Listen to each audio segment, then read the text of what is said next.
Esses dias eu atendi um caso bem interessante, que era mais ou menos assim.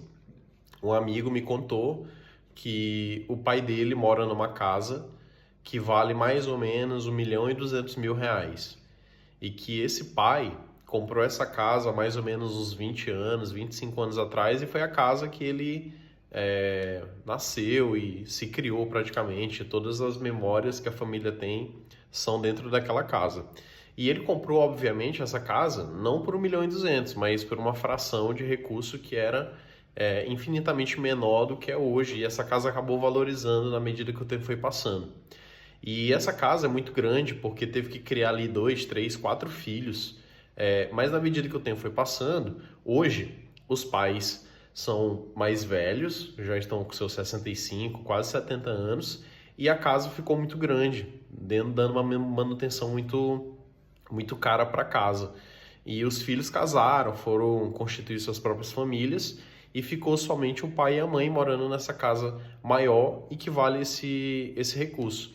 E essa história ela é engraçada porque o filho estava me contando que o pai estava super resistente em razão de vender a casa.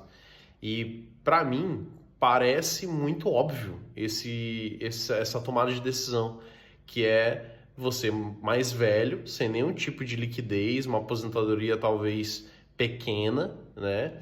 Tendo um ativo na sua mão que é uma casa que vale 1.200.000 e que possivelmente você poderia vender e ir para um lugar menor.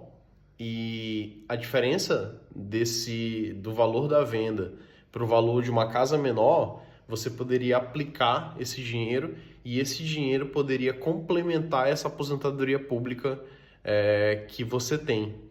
Apesar disso ser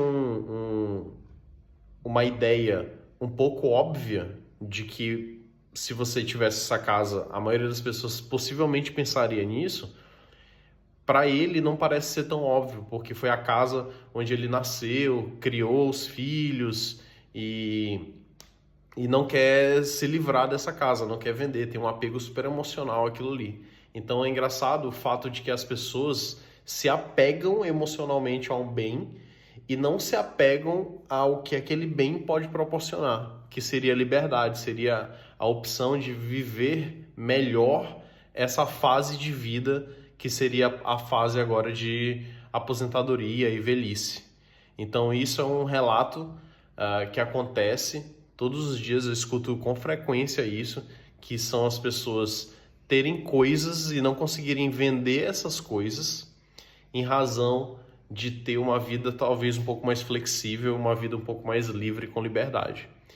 E você, já viu essa situação? Me conta aqui nos comentários e a gente se encontra no próximo dia. Forte abraço.